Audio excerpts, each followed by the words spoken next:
Coucou, j'espère que vous allez tous bien en ce beau lundi. Nouvelle semaine, nouvelles énergies. On est parti donc pour les signes de terre, Taureau, Vierge et Capricorne. Je rappelle que je ne contacte personne en premier. Si on vous contacte, ce n'est pas moi, faites bien attention. Ensuite, ce tirage, ce n'est pas important que vous le voyez le 14 juillet ou que vous le voyez sur une autre semaine. Si vous le voyez sur une autre semaine, c'est que c'est à ce moment précis que vous deviez recevoir les messages. Tout va bien, tout est OK. Ne soyez pas dans l'inquiétude. Soyez dans la réception et l'accueil. Tout est bon. Allez, les messages pour nos amis, les signes de terre.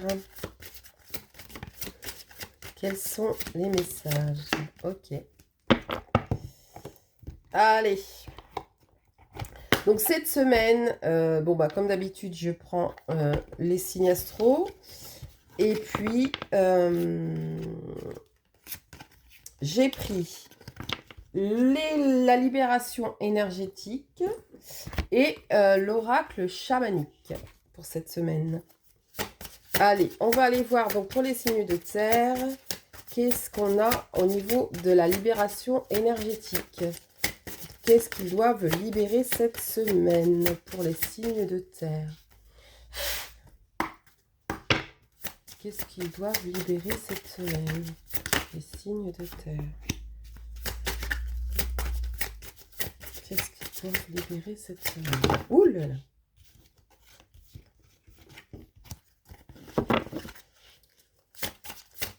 Je sens des signes de terre un peu agacés. Je ne sais pas pourquoi. Je sens qu'il y en a certains qui peuvent être dans l'agacement. Peut-être vous êtes dans l'agacement parce que vous attendez des choses et ça ne se réalise pas dans la matière.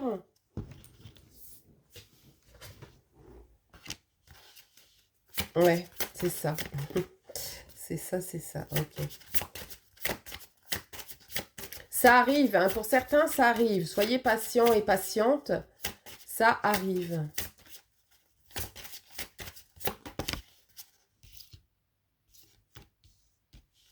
Ouais. Bon, pour certains, vous avez besoin...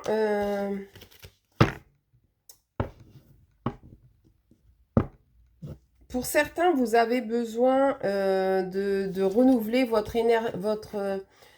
les énergies qui viennent de l'extérieur. Donc, soit ça peut être votre habitation qui a besoin de nouvelles airs, hein, de nouvelles énergies. Donc, peut-être purifier votre habitation, faire du tri, des choses que vous n'utilisez pas. Ben, ça sert à rien de les stocker, virez-les. Peut-être que votre environnement extérieur, ça peut être aussi vos amis, votre famille. En tout cas, il y a des choses qui sont pas, qui vous tirent pas vers le haut, vous voyez. Ce sont pas des personnes qui vous tirent vers le haut. C'est peut-être même des personnes qui vous mettent dans des angoisses, dans des peurs, dans des doutes. Et du coup, vous avez du mal à vous connecter à votre divin intérieur, à vos guides, à vos anges gardiens. Vous avez du mal à exprimer ce que vous ressentez parce que c'est bloqué au niveau du chakra de la gorge. En fait, j'ai l'impression que là, tout ça, c'est bloqué. Hein. Et vous êtes dans l'attente pour certains de changements concrets. D'accord? Pour d'autres, on vous dit que continuez à aligner vos chakras, hein, à vous exprimer, continuez à ressentir, à suivre vos intuitions, etc. Les changements concrets arrivent. Le renouvellement énergétique aussi, et ça sera la fin des environnements extérieurs nocifs. Voilà. Donc, ceux qui sont en train de travailler sur eux, par exemple, qui sont en train de cheminer vers eux, continuez comme ça, continuez à aller vers votre authenticité, hein, à vous libérer des masques, de l'emprise de l'ego, etc. Parce que c'est ce qui est beau pour vous. Voilà, on vous dit de suivre votre instinct. Comme le chat. Hein? Suivez votre instinct. Peut-être que même votre chat vous parle. Si vous avez un chat, il se peut que votre chat essaye de vous parler. Peut-être que vous avez une facilité de communication avec les chats aussi. Hein, ça peut. Hein, parce qu'en Dododeck, j'ai la médiumnité. Donc, peut-être que pour certains, vous êtes dans la médiumnité. Vous avez des capacités d'ouverture de canal. Et, voyez, c'est comme si vous allez trouver la clé pour certains.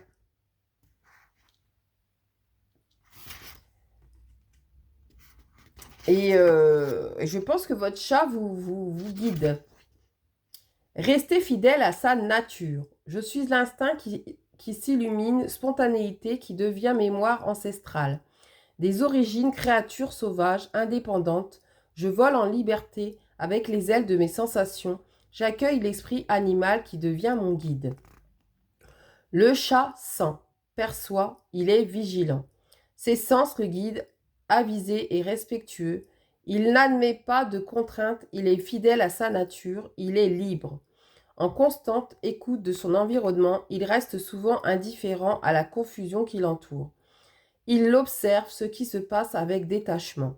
Il scrute les profondeurs et va au-delà des apparences. Il détecte les mondes subtils et presse l'arrivée d'une calamité. Il est clair, il est pur instinct. L'instinct est né avant que se forme l'idée du bien et du mal. Il est indispensable pour l'épanouissement de notre nature. Associé à la sensibilité et à la réflexion, il mène à la conscience. L'instinct est la voix de Mère Nature en nous. J'observe le chat, ses rituels, ses jeux, ses mouvements, son caractère majestueux et libre. Lorsque je le garde tout près de moi, il choisit certaines parties de mon corps pour s'y reposer. Je me nourris de ses ronronnements. Sa douceur m'enchante, sa cruauté me frappe. Je réfléchis. Quelle est mon idée de la liberté? Est-ce que je sais jouer? Est-ce que j'ai une bonne capacité à ressentir les choses? Mon instinct joue-t-il un rôle dans ma vie? Qu'est-ce qui a bloqué ma spontanéité ou qui l'a bloquée? Quelque chose a fait taire mon côté sauvage, ma faculté sensitive. Je découvre de vieilles croyances, d'autres voies et des incertitudes, lesquelles ont bloqué ma confiance en mon instinct. Un raisonnement excessif a écrasé mon ressenti. Mon ventre m'a laissé peur et limitation, ombre et rigidité. J'honore le monde de l'instinct car il fait partie de notre cheminement, car il est expression de talent, quelque chose qui nous pousse à agir. Je reconnais l'essence de l'animalité qui vit en moi. Elle devient mon guide. Plus conscient, je cesse de penser pendant quelque temps. Je dialogue avec mon ventre qui répond à mes questions. Je ne me laisse pas conditionner par les habitudes et la pensée d'autrui. J'y mets des justes limites. Comme le chat, je prends soin de moi et je veille à mes besoins. Je reste fidèle à ma nature profonde, tout en m'adaptant aux demandes extérieures. Je refuse imposition et contraintes lorsqu'elles sont inutiles. Mots-clés: liberté, indépendance, limite, perception, scruté, orientation, flexibilité, souplesse physique, spontanéité, flair, ressentir, jeu, faculté sensitive, calme, grâce, force, conscience, réflexion, auto-guérison, détachement, conditionnement, croyance, incertitude. Voilà pour vous les signes de terre. J'espère que vous avez un chat pour vous guider. Et si vous n'en avez pas, eh bien, il y a toujours des chats errants, hein, donc n'hésitez pas à les observer de temps en temps. Ça pourrait répondre à certaines de vos questions.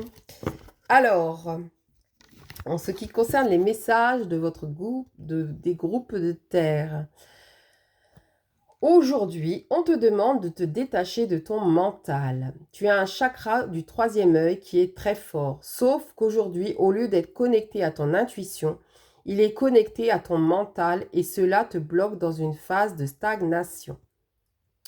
Bon, bah, il serait peut-être bien de faire des méditations du chakra du 3e œil, hein.